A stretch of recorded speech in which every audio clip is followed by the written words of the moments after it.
En fait, dans le livre des Actes, quelque chose d'incroyable est dit par les anges. Les disciples continuent à regarder le ciel. Et puis les anges, comme d'ailleurs à la résurrection, ils disaient « Pourquoi cherchez-vous parmi les morts celui qui est vivant ?» Et puis ici, « Pourquoi regardez-vous le ciel, il redescendra ?» C'est notre regard qui doit être tourné, mais nous le verrons tout à l'heure. Et regardez ce qu'ils disent. « Hommes galiléens, pourquoi vous arrêtez-vous à regarder au ciel ? Ce Jésus qui a été enlevé au ciel au milieu de vous viendra de la même manière que vous l'avez vu en allant au ciel. » Écoutez bien. Ce Jésus, pas le Christ, pas le serviteur souffrant, pas le ressuscité, pas toutes ces expériences qui nous permettent de loger autre chose que Jésus de Nazareth, le Fils de Dieu incarné. Non, ce Jésus est monté au ciel. Et puis, vous le voyez aussi lorsqu'on nous parle de l'accès que le Christ nous ouvre, et d'ailleurs, l'Épître aux Hébreux a une très très belle image. En montant au ciel, Jésus a tracé une route que désormais nous pouvons emprunter par la foi. L'image est magnifique. Et voici ce que l'Épître aux Hébreux nous dit. « Approchons-nous donc avec un cœur sincère, dans la plénitude de la foi, les cœurs purifiés d'une mauvaise conscience et le corps lavé d'une eau pure. » Non seulement on nous parle d'un Jésus pleinement incarné, crucifié, ressuscité et glorifié, mais quand on nous parle de l'accès que Jésus nous donne auprès de Dieu, on n'oublie pas notre corps. Notre foi n'est pas une foi qui spiritualise, n'est pas une foi toute éthérée. Non, c'est la réalité du Christ incarné et donc aussi notre réalité incarnée qui est en question dans la fête aussi de l'Ascension comme partout ailleurs. Je le redis, mais je le formule comme ceci. Jésus de Nazareth, pas seulement le Christ de la foi, mais Jésus de Nazareth, qui est le Christ de la foi, est le Fils de Dieu incarné, crucifié et maintenant glorifié, c'est-à-dire vivant, victorieux. Tenir cela, ce n'est pas exactement, parce que je ne voudrais pas chagriner certains d'entre vous, ce n'est pas prendre littéralement tous les récits d'apparition. Mais c'est accepter effectivement de les décoder un peu, sauf que lorsque l'on les décode, c'est ceci qu'on obtient, et pas une spiritualisation de la foi. Mais je referme cette parenthèse pour théologiens qui peut-être s'ennuient un peu. Alors voici que nous sommes conduits à contempler notre Seigneur crucifié, maintenant glorifié. Et nous pouvons lire cette fois-ci dans l'Épître aux Philippiens, mais vous pouvez relire à la maison, oui, parce que pour les nouveaux venus, je donne parfois des devoirs de lecture pour que nous reprenions le goût de la lecture de l'Évangile et de l'Écriture. Et cette fois-ci, il faudra lire Philippiens 2 jusqu'au verset 11. Et à la fin de Philippiens 2, qui est la reprise de Paul d'une hymne qui le précède, donc très ancienne, nous lisons ceci. « C'est pourquoi aussi Dieu l'a souverainement élevé, donc l'ascension, et lui a donné le nom qui est au-dessus de tout nom, afin qu'au nom de Jésus, tout genou fléchisse dans les cieux, sur la terre et sous la terre, et que toute langue confesse que Jésus-Christ est Seigneur, à la gloire de Dieu le Père. » Nous voici donc poussés par la foi à contempler Jésus couronné de gloire, Jésus Seigneur, qui a vaincu, qui est victorieux.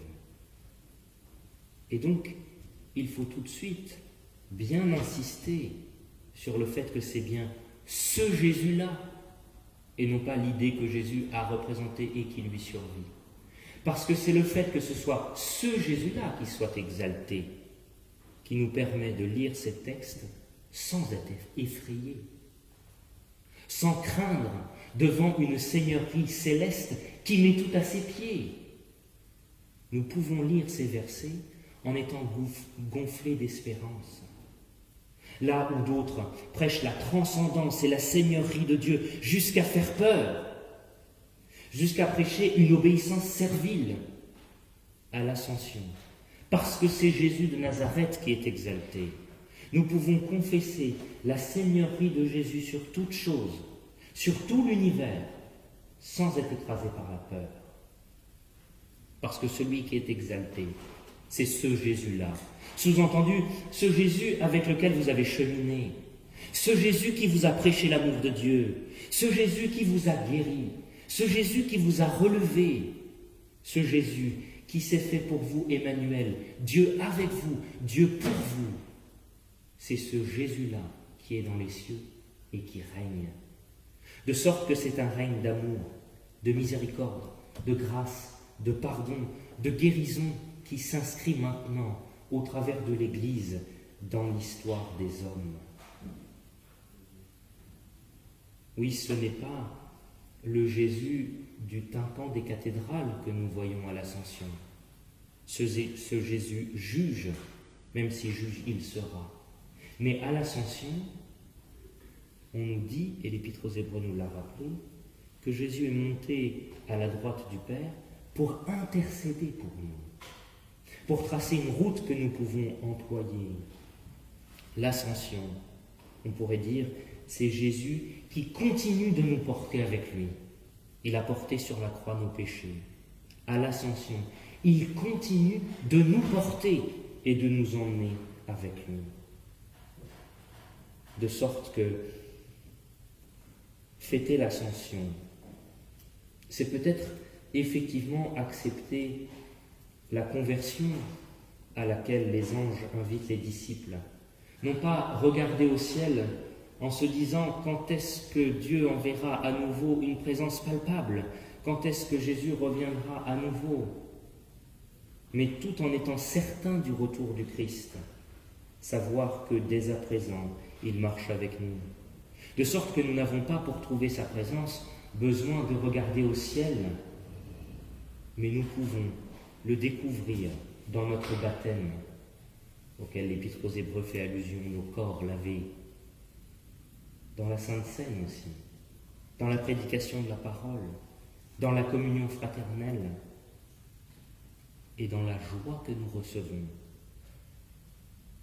Oui, fêter l'Ascension, c'est vivre sous la bénédiction du Christ, car si nous suivons le récit, c'est en bénissant que le Christ est parti. Et dans cette bénédiction, nous sommes enveloppés jusque dans les plus petits aspects de notre vie. Et nous pouvons donc avoir dans nos cœurs la joie qui fut celle des disciples, une joie du tout est accompli, une joie qui nous dit que même dans les épreuves qui subsistent, quelque chose s'est passé irréversible. Et nous pouvons donc attendre avec les disciples, dans la prière, dans les chants, dans la joie, l'Esprit Saint de Dieu, qui nous permettra de propager cette joie au monde, cette bonne nouvelle. Et voici peut-être l'Ascension qui corrige un peu ce que la prédication de l'Église a pu être, parfois quand même un petit peu culpabilisatrice, même si vous savez que j'ai mes réserves, mais là on nous parle d'une joie qui se propage. J'arrête parce que malheureusement je pourrais digresser comme ça à l'infini, mais nous pouvons peut-être prier ensemble. Père éternel, tu vois nos intelligences épris de doute devant des récits qui parfois nous échappent. Mais nous prions que par ton Esprit Saint, tu puisses ficher dans notre cœur la foi, la plénitude de la foi que ce même Jésus que tu nous avais donné est maintenant à ta droite, qu'il intercède pour nous et qu'il a tout accompli. Et avec cette foi, accorde-nous ton Saint-Esprit qu'il a créé en nous, afin que nous soyons capables, à temps et à contre-temps, d'annoncer ta parole au monde, dans une joie profonde que tu donnes. Au nom de Jésus, le Seigneur glorifié. Amen.